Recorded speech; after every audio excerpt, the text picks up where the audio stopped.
What's up? I was about to say Patreon, but we're not on Patreon anymore. What's up, listeners? Welcome to Creepy Conversations. I'm Kalai. And I'm Nikki. Oh my god, it feels so new that you're That introducing first. Yes. I'm usually like, what am I supposed to say? I think now you're like hyper aware because the first two recordings that we did, you were just like, oh, I clicked it, so now we have to start. So unprepared. Now I'm like, let's get it on. I wanted to talk about aliens. We will be like mentioning something about aliens, but I totally forgot. I was supposed to start with like aliens, and then I'm like, I forgot what I was supposed to talk about. But yeah, aliens. Do you guys believe in it or nah? Oh my god, this is so... It feels like you're reading off a script or something. Yeah. Like I have a gun to my head, an alien is like pointing a gun to my head. It's like, ask them if they believe about me. Ask them if they like me, if they think I'm real, and if they like me. But I mean, I don't think the creepers would be listening to us if they don't entertain the thought of extraterrestrial life. So, yeah. Or you don't really have to believe in it, but UFOs don't really mean extraterrestrial. It just means unidentified. I just found out. Now I remember what I was supposed to talk about. It's not even about aliens. It's about UFOs. Close enough. Yeah, close enough. But Japan and China both now have... Well, it started in December last year and like early this year, 2021, that they also have like their own... It's not really a task force, but like a department to study UFOs, because they also have been like, there are like sightings of UFOs in their countries. So before in Japan they used to deny it, but now that the Pentagon has like acknowledged that the UFOs are real, even though they don't know if it's extraterrestrial or not, but they know that there's something unidentified that's flying around. Mm-hmm. So Japan has also like eventually said, yeah, those are like classified stuff. We're trying to figure out what they are, but we don't know what they are. But we're saying that it isn't as crazy as we made it out to be.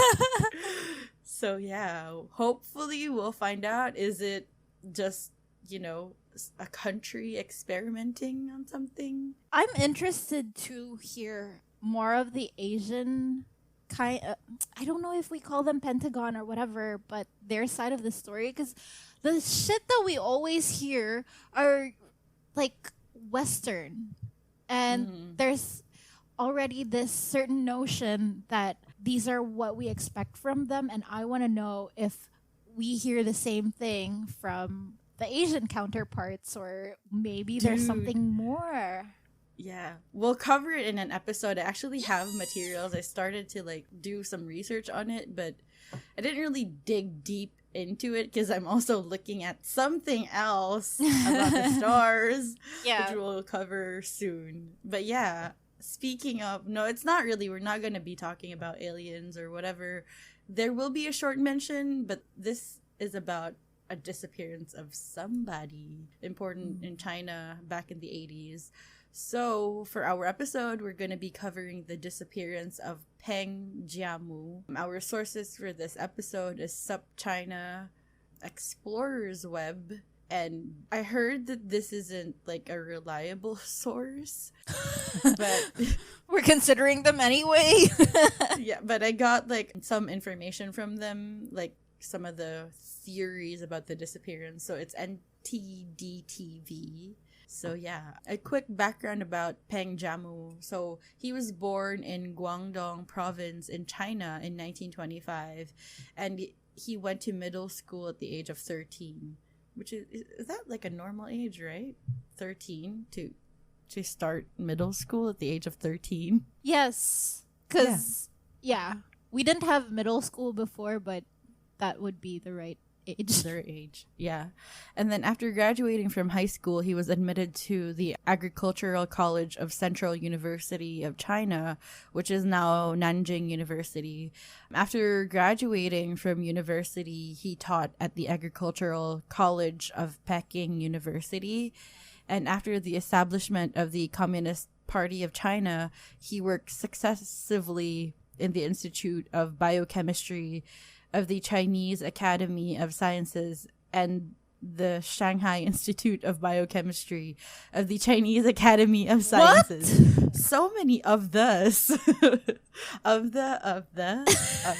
It sounded like you were high and then you just kept repeating yourself. Made up a story. Made up a whole ass university made of this. Of the. University of the. Woo! So in 1975, he also served as the dean of the Xinjiang branch of the Chinese Academy of Sciences. I don't know why it's funny to me now. Jesus. But yeah, during this period, he entered Xinjiang more than 10 times to assist in the establishment of scientific research bases, mainly engaged in plant virus research. So yeah, so that's really cool. He graduated from like agriculture and then he's like into biochemistry now. I didn't think that they are related. Yes, but it makes sense. Like I've never thought that they actually, would correlate. But yeah, now that cool. I'm thinking about it, I would never have thought of like mixing the two, but hearing them together, it's like, yes, but, yeah. It comes together. They're very related, actually. Yeah. So in May, he's also known to be like an explorer of stuff because, you know, biochemistry and agriculture, you usually like collect plants from certain parts of. It's a little bit like archaeology too, right? Yeah. Like you study the agriculture of this certain place. So it all ties together. So in May 1980, Peng Jiamu was 55 years old at the time. He was the vice president of the Xinjiang branch of the Chinese Academy of Sciences. He led a comprehensive expedition team of 11 people to investigate the potassium seams in the dried up salt lake of Lop Nur or Luo Bopo. So essentially now Lop Nur is now a desert. So like a really quick background of what Lop Nur is. So if you look at Lop Nur from above, it looks like the shape of a human ear. And it's known as the ear of the earth. It is also known as Asia's Bermuda Triangle or Asia's Devil's Triangle of the Silk Asian Road because the Silk Asian Road passes through it. You know what? Now that you mention Silk Asian Road or like Silk Road, it brings me back to childhood kind of because this is like history class. So if you guys don't know what the Silk Road is, it's the route from China all the way to Italy, and it's called Silk Road because during 600 years ago, I believe, or more than, this is the network that they use to trade silk. So basically that's why it's called Silk Road, and it passes from China to Iran all the way to Turkey and then Italy. So, yeah. Yeah. That's that. Back then, that was where it was happening. Yes, and it's a very dangerous road, actually, because you pass through deserts and all that. So, if you survive, you're intense. Badass. Yeah. Lop Nur is one of the, like, deserts / lakes that they probably passed through there and slashed their way through the other countries. If you ask the locals about the area, about Lop Nur, they would say that there are plenty of ghosts living there or like in there because during the ancient times, people would find skulls and bones in the shore of the lake or like the desert, the dried up lake. Desert. Now a desert. So I like looked it up a bit. So there was like a whole civilization that used to live there but perished when it dried up, and people found like mummified corpses and personal belongings in like parts of the dried up lake. So I think either that's the reason why people think that it's haunted, or because of what I mentioned in our episode before, because of tulpa.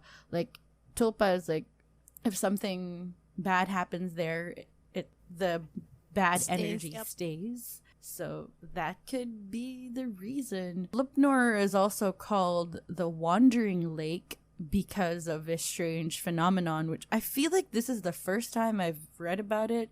So it shifts in location intermittently. It's like the first lake that I've heard about. How does Like, that work? it shifts its location. Yeah, so it's connected to a river, and because of that river, what do you call this? It's a bit shallow, so it moves its direction. So that's why the lake also moves with where the flow of the river is. And I feel like that's why the civilization perished, because they thought that Water. they had source of water, and then eventually that like, would go away. Yeah. go away. Yeah, and whoever's living in that area that was water free would suddenly be filled with water, because it didn't really have like when it would shift. Like it would really depend The on river? the Ooh, river. that lake is So, such yeah. a Libra. Yeah. The lake wants to kill people. The lake's like, I'm indecisive. Let me kill people along the way. So yeah, because of that, the ancient communities that depended on it eventually perished. And today it's like a desert, and it's an archaeological jackpot because it has a lot of like well-preserved tombs, and it has like a cemetery dating back to the Bronze Age. Like it also has buildings and Buddhist monasteries and mummified remains. So yeah. Back to Peng Jiamu. Oh, I didn't really hear. But yeah, back to him. On June 16, 1980, Jiamu led an exploration team to Lop Nur, and once they were there, they reached 10 kilometers west of Kumkuduk. Peng's research team had miscalculated the seasonal climates, and according to some of the sources, they actually went to the desert during the worst time of the year, which to me is weird. Maybe it was different back then in the 1980s, but you're like a group of explorers. You're a group of scientists, and none of you like thought of asking the locals or Right? any of the weather experts, in the area when would be the perfect time to go there. But also maybe they did do it on purpose to go there during the worst time of the year so they could get like the most preserved whatever, because everything's dried up. That could be it. But then you would still, if that was your plan in the first place, you would still ask for recommendations or Yeah. advice from the locals. You would From think the that's a locals. default, right? Like you would immediately think about That's it. true. You wouldn't go to during the worst time of the year. You would go to the second worst time of the year if you wanted like extreme conditions, because they were looking for like potassium seams. I don't think you need to be there during the worst time of the year to get potassium seams. I don't know. If we have listeners that are explorers that have been on like scientific expeditions, explain please.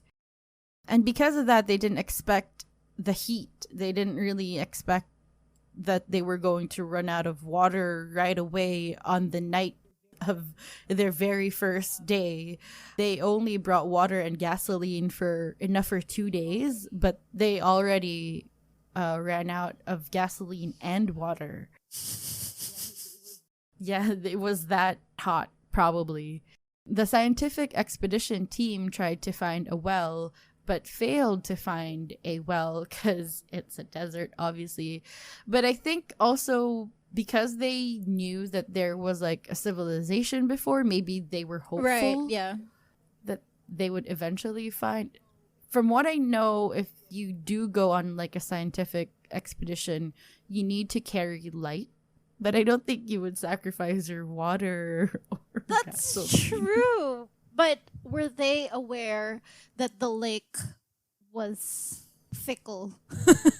Yeah, I think they were aware of that already. And they were expecting the lake to be a desert already. So They probably had their reasons. yeah, let's trust that they had their own I mean, they were the reasons. experts. Yeah. I don't know. Maybe the 80s were different. Maybe they were like, yeah, let's do this. But yeah, the deputy captain, who was proficient in hydrogeology, concluded that there can be no water in that desert area. After discussions with the whole team, they decided to appeal to the garrison at the base for urgent assistance. So basically, they had zero luck on finding water in the desert flats. So they decided to scream for help. What? So, no, I'm just kidding. They signaled a base that was near them, and then they awaited rescue from the army in Urimqui? I'm sorry if I'm murdering I have no idea. the pronunciation. I did look it up, but then nothing came out of it, like how to actually pronounce it. YouTube does not have the answer for everything. So yeah, on that night, the night of their first day of the exploration, the night on June 16, the scientific expedition team sent a telegram. In the telegram, it said water shortage, fuel shortage, and capture of a wild camel to the 720 base. The next day, June 17, the 720 base replied. They were able to reply right away. They said the plane arrived at Kumkuduk on the 18th. Don't move, stand by. So essentially, the 720 base did say that they were going to send help the very next day. But according to Jiamu's team, Jiamu quietly decamped, and he left only a short note that would technically be his last words. So the note said, "Gone east to find wells, Peng," and then the date 17/6, then the time 10:30. So he basically like ignored the instructions of the military to stay put, and then went off to find water, according to him. Yeah, according to his team, they tried to follow his trail, but they had to return back because the conditions were quite extreme. Yeah, and because it's a desert, I feel like it's very hot during the day and then it gets very cold during the night, right? That's usually what happens in deserts. Also, I'm not an explorer, and I did try to research on how explorers leave notes for each other. I couldn't really find anything. But I have a question for like our explorer listeners. Do you guys usually leave a note with the date and the time? Yeah. The time that you left? Because Peng did. It's very specific, right? The date. But I feel and like the time. it's Yeah, something... like I wouldn't. Yeah, as normal people, I wouldn't think to put that. I'd just be like, BRB.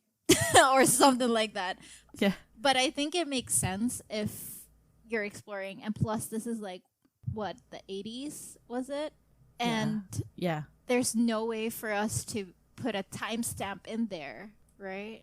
Yeah. So I think he did do it on purpose to like leave a day and time in case they don't find the note right away. Because unlike now, we do have cell phones and we're like, BRB, bye. And then we have the time and date. But yeah, the next day on June 18th, as what the 720 base said, the helicopters did arrive. They arrived to rescue them, and they were bringing fuel and water. And what they also did was, when they found out that Peng Jiamu did not come back, yet, they launched a search right away. And during their search on that day, they found a candy wrapper and a set of footprints at the end of the edge of the salt-encrusted basin, but there was no sign of Jiamu anywhere. So eventually they did still keep on searching for him. On June 24, the Chinese Communist Party radio station, or the CCP radio station, broadcasted a press release for the first time and announced that Peng Jiamu disappeared during a scientific expedition in Xinjiang. They did this because a lot of people did know him. Back in the 80s, we still cared about explorers and stuff. Like, before pilots were, like, famous, like, they were on, like, celebrity status.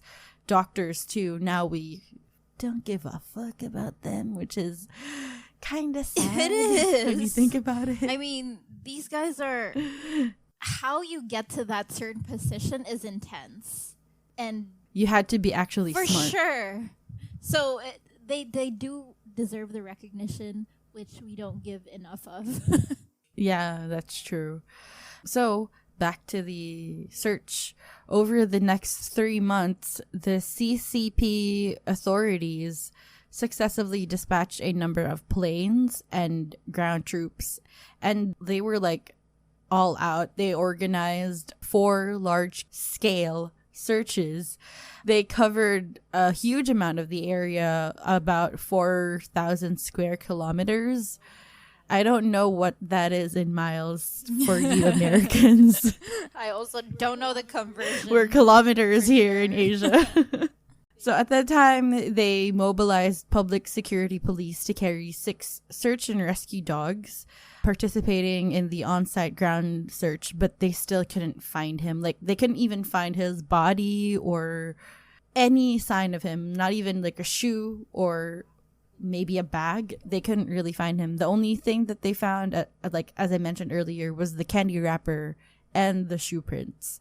So yeah, I don't know what the wind in Lop Nur, because they found footprints, so meaning the wind isn't that harsh there. It's probably very dry there. Even the air around them is arid, because usually if it's not, then the footprints would have been blown away by the wind.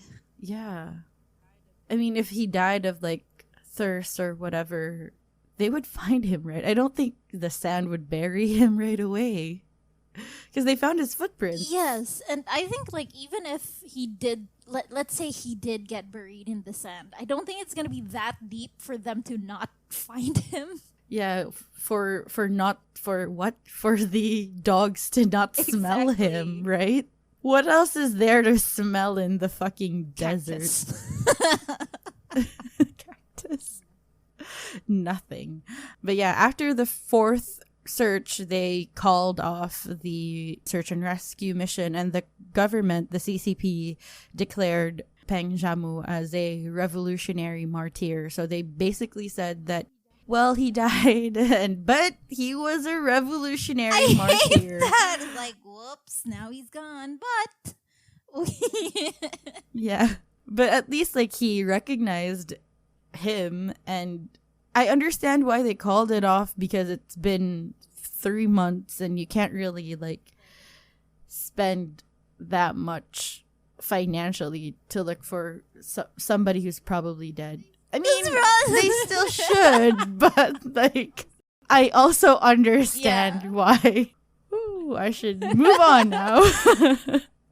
In October 1981, more than a year after his disappearance, the CCP officially confirmed that Peng Jiamu was buried in quicksand and died while searching for water. Even though they didn't find him, they just, they officially like killed him. No, they officially announced his death. I think for like the family too, so that they could like move on with their lives, insurance, and like move on from it.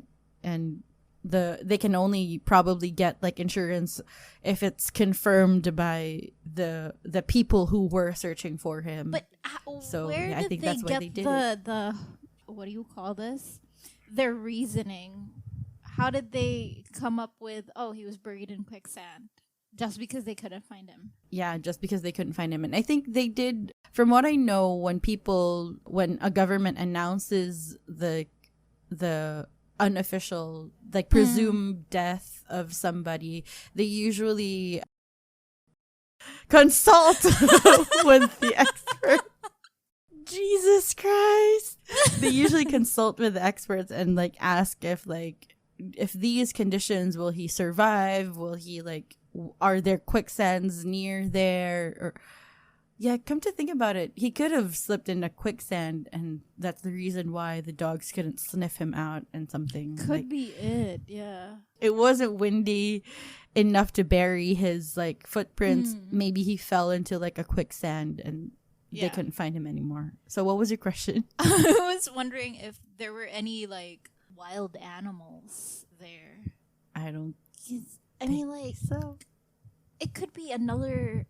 I'm making theories up here, okay? Yeah. But it could be like he could have been, like, eaten by it. That's why they couldn't find him. I don't know. I don't think there are wild animals in the desert. Camels, maybe. Coyotes. Coyotes. I don't know. What are desert? You know what? I will Google desert. I feel like only camels. I feel like there are coyotes near, like, the beginning of the desert, but, like, if it's already deep into the desert, I feel like only camels are the ones that survive. I think there are, like, dingoes or wait, let's see, Asia, because I see here we are there are, doing like, it. lizards. Oh, probably there The could Komodo be, like, dragon can survive there, and they're, like, the worst. But isn't, like, the Komodo dragon is exclusive to Indonesia, right? I don't know if they're exclusive, but they're native in Indonesia. I think we actually even have Komodo dragons in the Philippines. Maybe. But I think the reason why they said that it was quicksand, because it's, like, the most likely reason. Because if an animal killed him, they might find his body. Probably, like, the bones and stuff, right? Yeah, or, like, his clothes, at least, like, one of his shoes. If they drag the body, I'm sure the shoes are the first one to go. So I think that's why they speculated the quicksand. But maybe he was eaten and the damn animals were, like, really hungry. Let's eat the shoes up. Like, everything. Let's eat everything. But even if CCP announced his, like, presumed death, that didn't stop the speculation. Of course, you know how people be. We love to speculate, especially because it's a disappearance. We don't really know what happened to him. So, you know, that's all people can do, just to speculate. So why did I sing that? I have no idea. So one of the reasons why, I don't know if I'm saying shit right, but one of the main reasons that the people believe that he didn't just disappear was because he was a seasoned explorer, so he was familiar with the dangers of this desert, and people were convinced that his death was not an accident. But according to the Venetian explorer Marco Polo, he wrote about Lop Nur desert in his books, and he said it is easy to get lost in the desert of Lop Nur. So, you know, we'll never know. Even if you are a seasoned explorer, you wouldn't. That's the thing, because usually people get cocky. I'm not saying he got cocky, but you tend to be more complacent when you know, like, oh, you know what? I'm pro. I've been there, done that. And then you don't realize that's how you get sloppy because you're so complacent. Or maybe, like, the weather changed and all of a sudden he got hypothermia and, like, collapsed and fell into a quicksand, you know? Maybe he was, like, dehydrated already. Because he was looking for water in the first place. Yeah. So we'll never know. Even if you are a seasoned explorer, dehydration can make you delirious. So maybe that's what he was feeling. There's also a theory that he'd been abducted by aliens because of, what they say in the desert. A lot of shit happens, and because it's a desert, aliens can land right away, and maybe they landed and took him. We'll never know. Okay. But I also feel like if he was abducted, his friends would probably see a fucking spaceship slowly land, right? I mean, unless if the aliens were on stealth mode, then they probably wouldn't see. If they did see something, I think they would have been like neutralized. You know how like that Men in Black thing is? Yeah.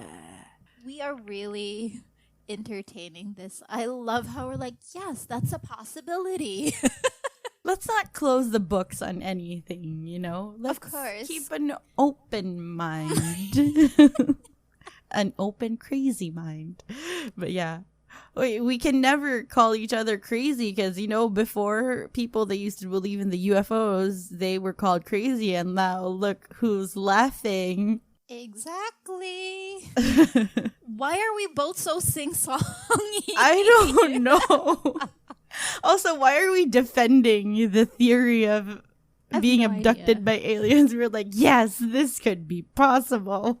It's the least likely, though, out of all of the theories. Yeah. Another theory, the Lop Nur desert, was a site of nuclear weapon testing from the 1959 to 1996. So the 80s, they were right in the middle of Lop Nur being a nuclear testing site. It was also a restricted military zone, and people were not allowed to roam freely. But I think they did have permission because they were able to ask for help, and the military didn't arrest his team. They sent help. They even searched for him. So I don't think they were there illegally, but people still believe that maybe the military thought that he was disobeying orders by setting off on his own, because the military did say to stay put. So yeah, maybe he stumbled on something that he should not have seen and he was arrested or something. So that's one of the theories that the people believe in. But I don't think the government would waste so much money to quote unquote search for him when they know that he's just there, right? I don't think they would drag it on for 3 months. I feel like if I were to pretend to search for somebody, I would search for him for a month and then be like, hey, I feel like he died. No, right?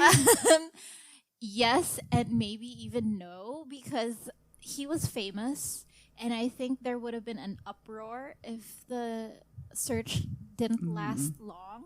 Yeah, maybe. But, that's It's an interesting theory. Yes, I want to entertain that idea because it's very possible. Yep. But why would they? Okay, let's say for example this did happen and they captured him. Whatever. Do you think they killed him, or maybe if he saw something?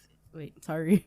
If he saw something that he shouldn't have seen, maybe he is dead. Because what would be the purpose of keeping him, right? I don't know. He's a scientist. Yes, that too. So maybe he is still alive somewhere.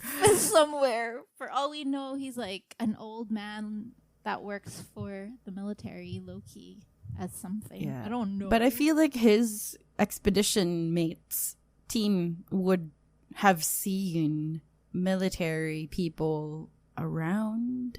True. But I don't know. It also, I think, depends on how far he got from where their camp was. We are so looking into this. But there is a next theory. Another theory was that he defected to the Soviet Union because, I don't know, that he walked towards there or whatever. I don't know what the theory is. It's really basic. People just say that he defected to the Soviet Union. That's it. There's no more details. People think that he faked his disappearance and then like went to the Soviet side. Another theory was that they believed that the Americans had kidnapped him in October of 19. Actually, there's no year. It just says October. The Hong Kong newspaper, Zhongbao, or Middle Newspaper, reported that an American Chinese scholar called Zhao Guanglei had seen Jiamu in Washington, D.C. in a restaurant there. But Peng's wife, Xia Shufang, denied ever knowing Zhao and said that Peng or Jiamu never contacted her. So also, why would he be openly eating at a restaurant when he knows there's like a search for him? Yeah. So I doubt that's true. I feel like this random. Oh, yeah, he's being self-racist. He's like, every Asian looks alike. I feel like that's what he was doing. How do you know? Unless he like talked to this person, then it's possible to like mistaken someone for somebody else. It's also that very has happened insane. To me. Yeah. Why Washington, D.C. out of all the places? Like, that's so random. I think because that's where the White House is. Yeah. We'll never know. Xinhua, I think he's this dude who was like the head of the search. He declared that the report was a hoax. So that is not real. Quote unquote, not real. We're not closing our books on any of these theories. But I feel like that also is not likely out of the theories that we've mentioned. I would rather believe the alien abduction than the he's just eating in like a restaurant in Washington, D.C. Could you imagine the gall the man has?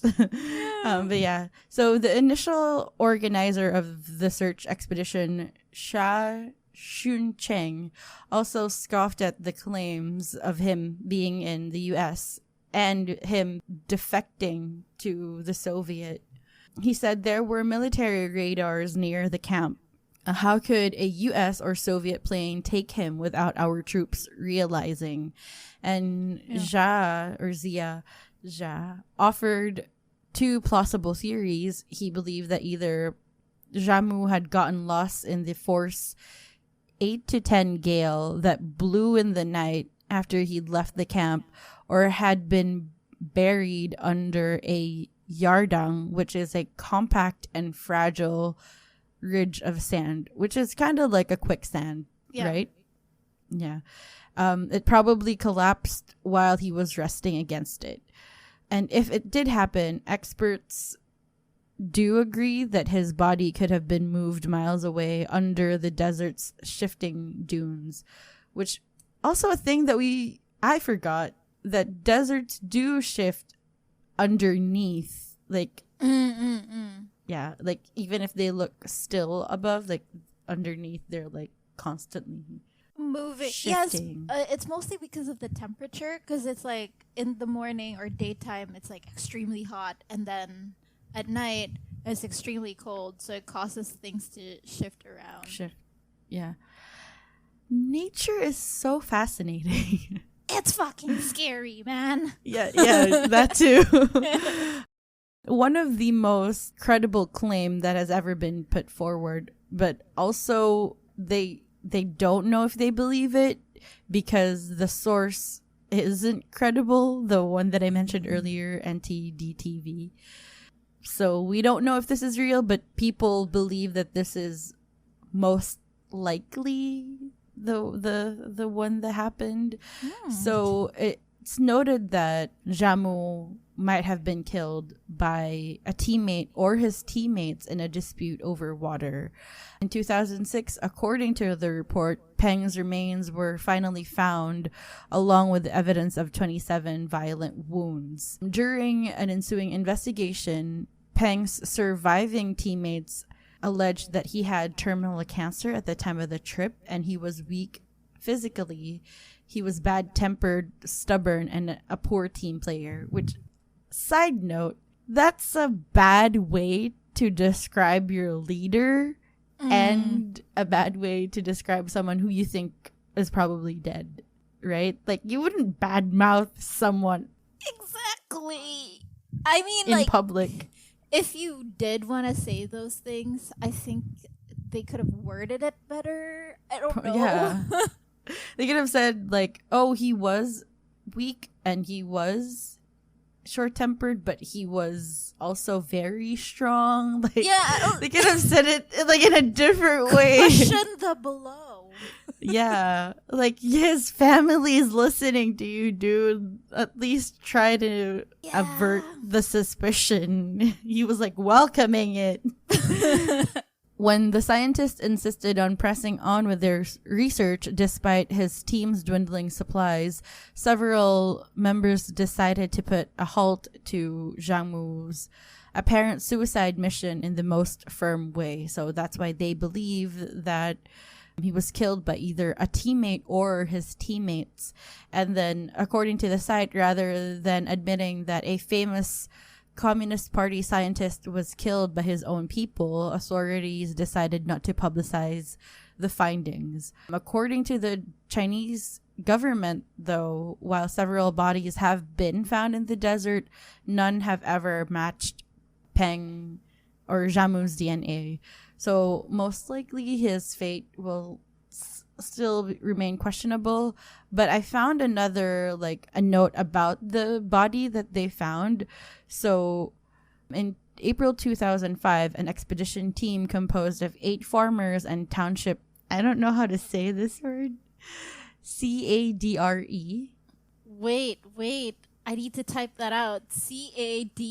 DRES. I'll pass. I don't know how to read that. So that's that word. Obviously, we're not. In our defense, English is not our first language. Nor is it our second language, though. Yes, that's true. It's our third language. And I would say we're pretty good at it, but not at this word.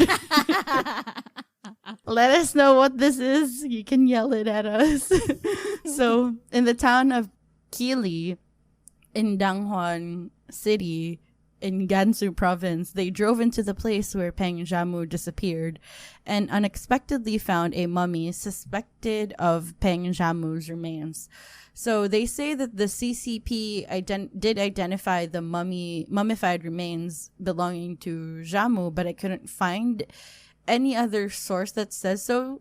So we don't know if the CCP did. I feel like they would announce if they did find his body. But the reason why they don't believe that it was Jiamu's body was that they found corpse wax on the mummified corpse.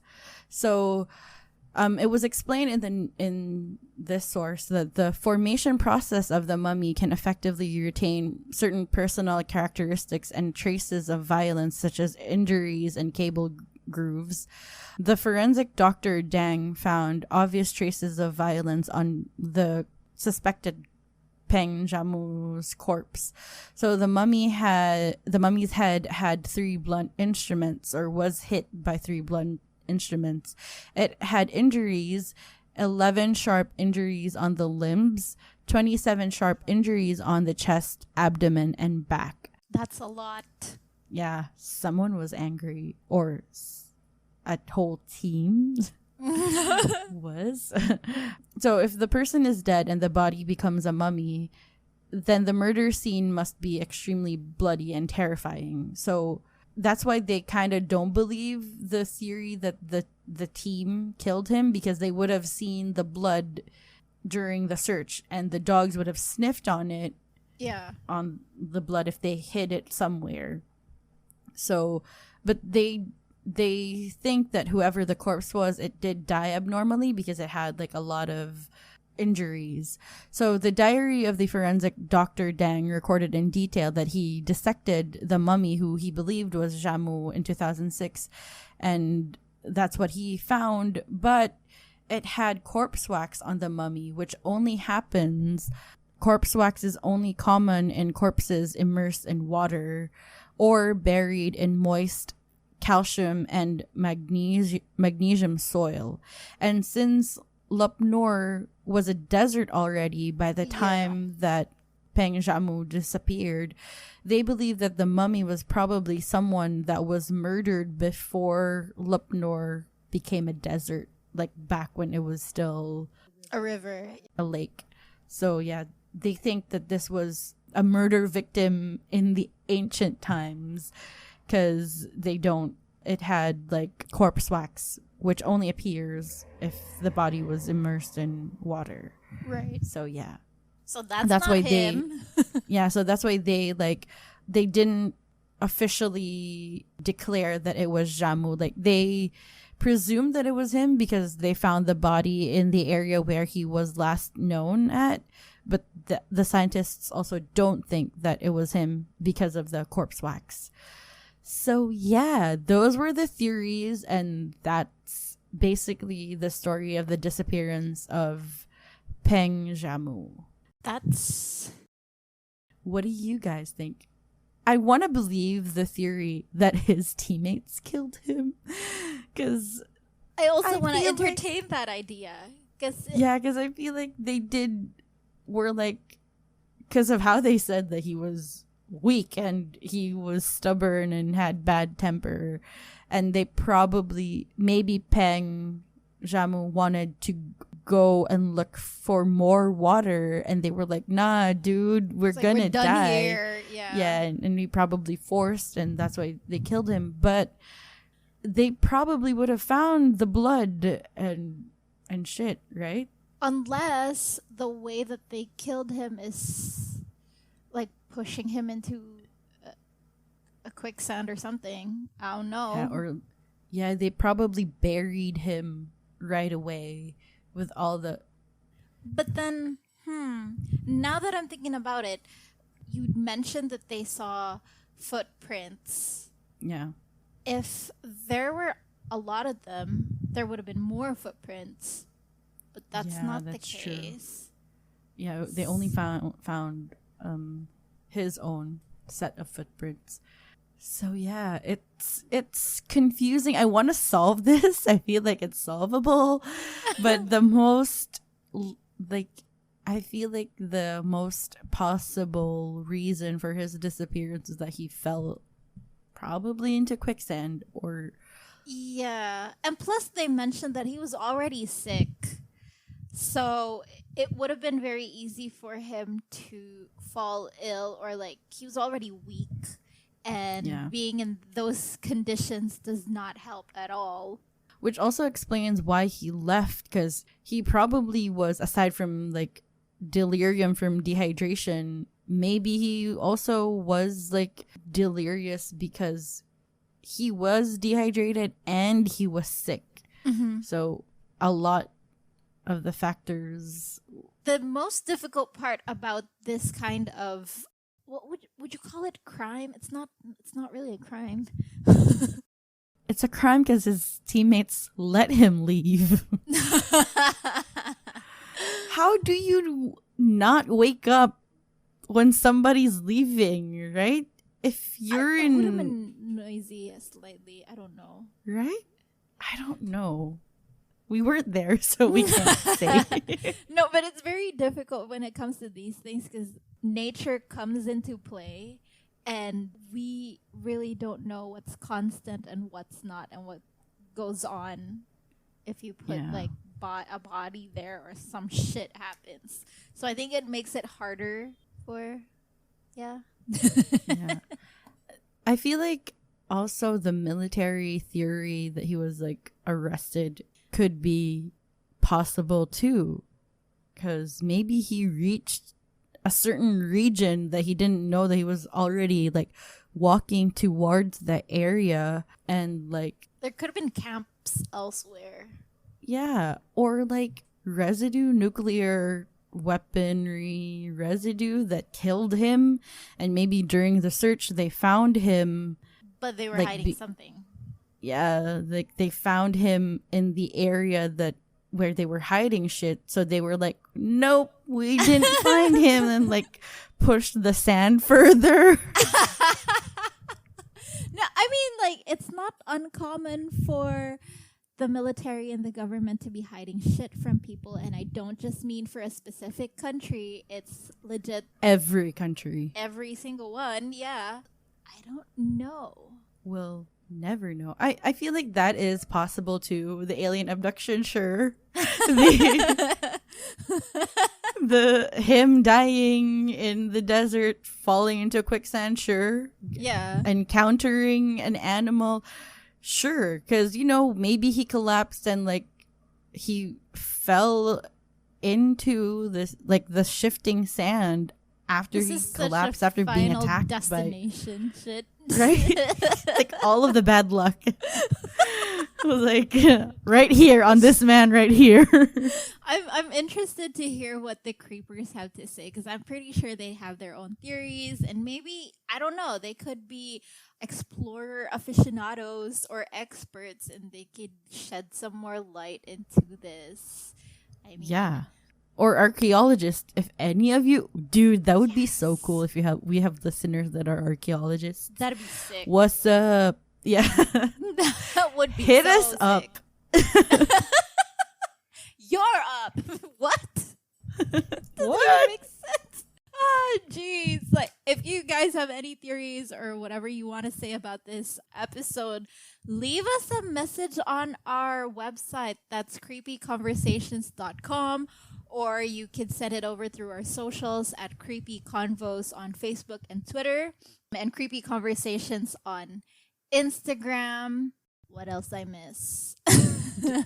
Follow, rate, review, subscribe. Did you mention that? I didn't listen. No, but thanks. Yeah, rate, review, Please subscribe do to that. us on Spotify, iTunes, or wherever you listen to your podcast to. Oh, by the way, if you want to see the video of this episode and other Yes. bonus content, subscribe to us on patreon.com/creepyconvos. And thanks for creeping, you fucking creeper. And remember, the government is always watching you, or the aliens could be watching you. Yes. Or UFOs. Goodbye.